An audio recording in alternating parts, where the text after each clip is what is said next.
अपने चैनल पर हम आपको खुशामदीद कहते हैं। हर रोज एक नई कहानी सुनने के लिए हमारे चैनल को सब्सक्राइब करें और कहानी को मुकम्मल सुनें। 18 साल की उम्र को अक्सर कम समझा जाता है, लेकिन मेरे लिए ये एक अहम मरहला था, क्योंकि मैंने इस उम्र में इतना तजुर्बा हासिल कर लिया था जो आमतौर पर 28 साल की उम्र के अफराद को हासिल होता है। जब मैं रात के किसी पहर अपने वालिदैन को देखती तो अपने जज्बात पर काबू रखना मेरे लिए मुश्किल हो जाता और मैं पसीने में शराबूर हो जाती और बाकी रात मेरे लिए एक इम्तिहान बन जाती। शायद यही वजह थी कि 18 साल की उम्र में मेरा जहन मुकम्मल तौर पर बर्बाद हो चुका था और मेरे जहन में ऐसे ख्यालात आते थे जो एक नौजवान लड़की के लिए नामुनासिब थे। हमारा एक कमरे का घर था जहाँ मेरे वालिदैन और मेरी छोटी बहन रहते थे। मेरे वालिदैन के लिए एक चारपाई थी और मेरी बहन मुझसे तकरीबन 7-8 साल छोटी थी, इसलिए वो इन बातों को नहीं समझती थी जो मुझे समझ आ चुकी थी। जब मैं आधी रात को अपने वालिदैन की गुफ्तगू सुनती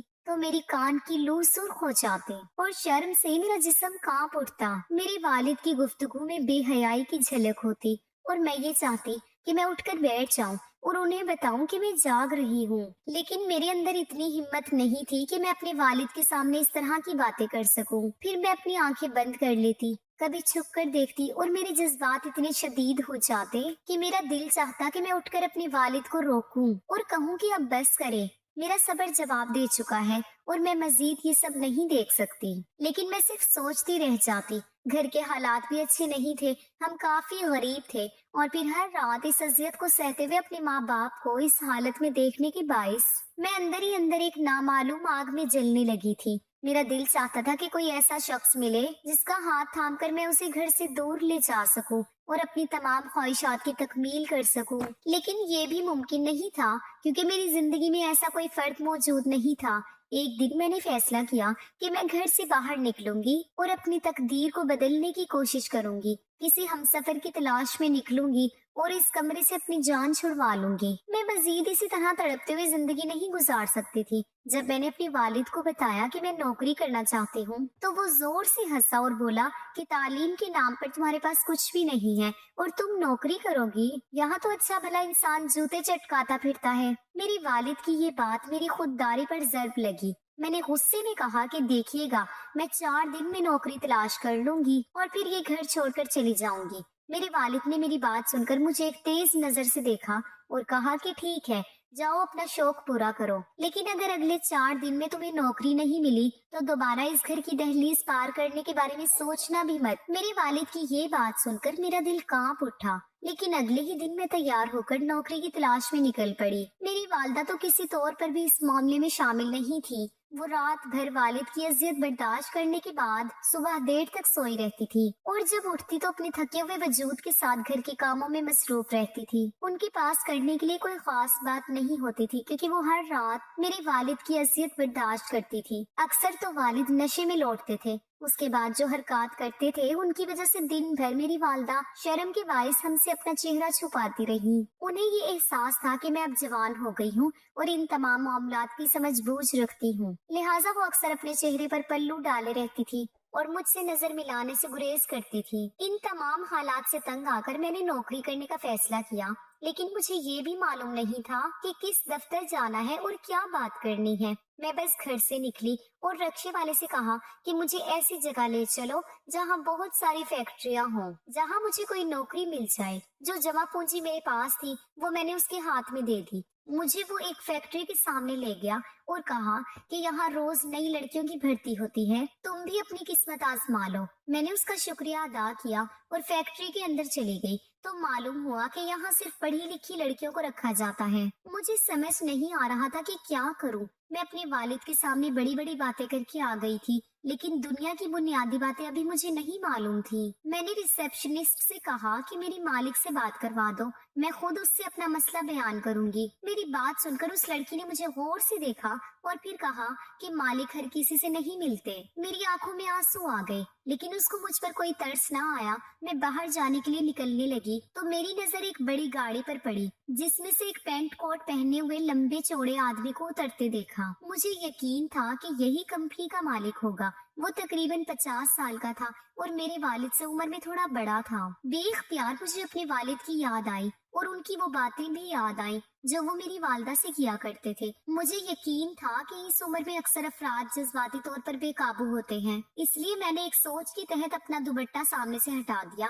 और थोड़ा सा गला नीचे को सरकाया, अपने बाल खोले और उसके करीब पहुंच गई। मुझे किसी भी सूरत में ये नौकरी दरकार थी और साथ ही किसी का साथ भी। मैंने आहिस्ता से उससे मुखातिब होकर कहा, सर मेरी बात सुन लीजिए। उस शख्स ने मुझे एक गहरी नजर से देखा, फिर मेरे करीब आया और अपने गार्ड की तरफ देखा। गार्ड ने बताया कि मैं नौकरी के लिए आई हूँ। वो शख्स मेरी खूबसूरती को नजरअंदाज न कर सका और सर से पांव तक मुझे देखते हुए मुझे अपने पीछे आने का इशारा करके चल पड़ा। मैं भी बड़ी शान से उसके पीछे पीछे अंदर दाखिल हुई तो रिसेप्शनिस्ट हैरत ज़दा रह गई, क्योंकि जब मैं बाहर निकली थी तो मेरा ज़ाहरी हुलिया बावकार था, लेकिन अब मैं बहुत ज्यादा खुद को नुमाया कर चुकी थी। मेरी खूबसूरती सबके सामने आ रही थी। मैंने मुस्कुरा कर रिसेप्शनिस्ट को देखा और मुझे ऐसा महसूस हुआ जैसे मैंने पहली बार कामयाबी हासिल की हो, मगर मुझे ये नहीं मालूम था कि मैंने अपनी बर्बादी के रास्ते पर कदम रख दिया है। मालिक ने मुझे अपने कमरे में ले जाकर अपने सामने बैठाया और कहा, अपनी फाइल दिखाएं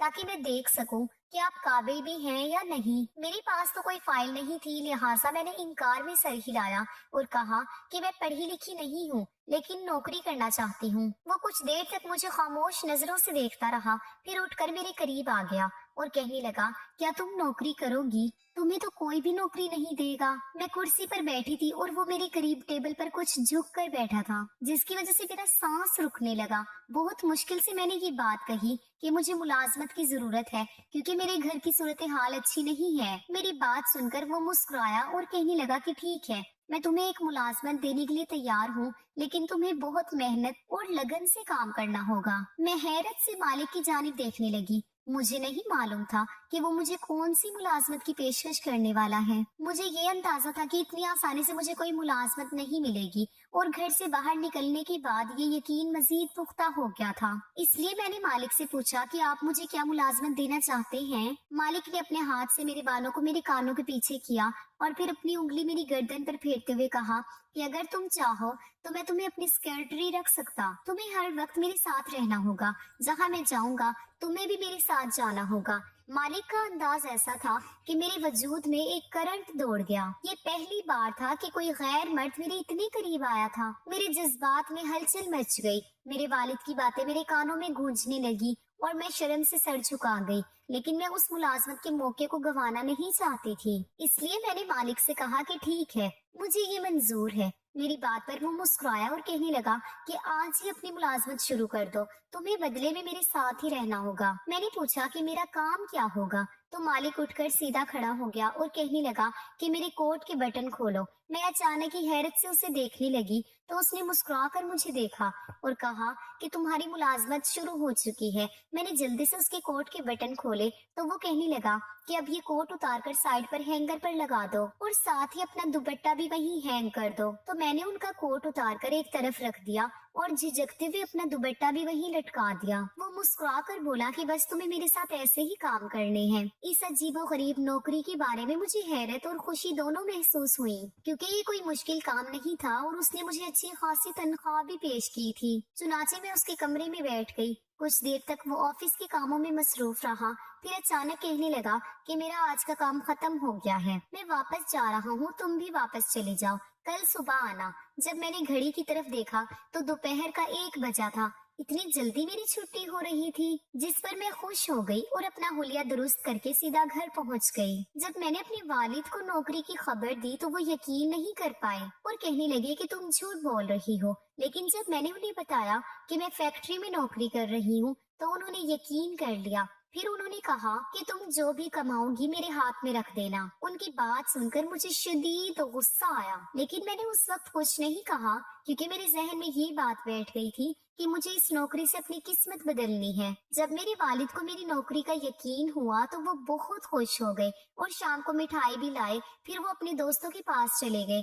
जब वो वापस आए तो नशे में थे और मैं अच्छी तरह जानती थी कि अब सारी रात क्या होगा। इसलिए मैं जल्दी से चारपाई पर लेट गई और अपने ऊपर चादर डाल ली। कुछ ही देर गुजरी थी कि मेरे वालिद ने मेरी वालदा को पकड़ लिया और फिर वही बातें करने लगे। वो मुकम्मल नशे की हालत में थे और इसी हालत में मेरी वालदा के साथ गुफ्तगू कर रहे थे। मैंने अपनी आंखें बंद कर ली जबकि मेरी वालदा की मध्यम आवाजें मेरे कानों में गूंज रही थी। वो हमेशा की तरह मेरे वालिद से पनाह तलब कर रही थी। ताहम नशे की हालत में मेरे वालिद को वालदा का ख्याल कब आता था। ये रात इसी अजियत में गुजरी। अगले दिन जब मैं फैक्ट्री पहुंची तो कुछ ही देर बाद मालिक भी आए जो बहुत बेचैनी में थे। उन्होंने कहा कि आज हमें शहर से बाहर जाना है जहां हमारी नई फैक्ट्री की तामीर जारी है और मुझे भी उनके साथ जाना होगा। मालिक की बात सुनकर मैं घबरा गई।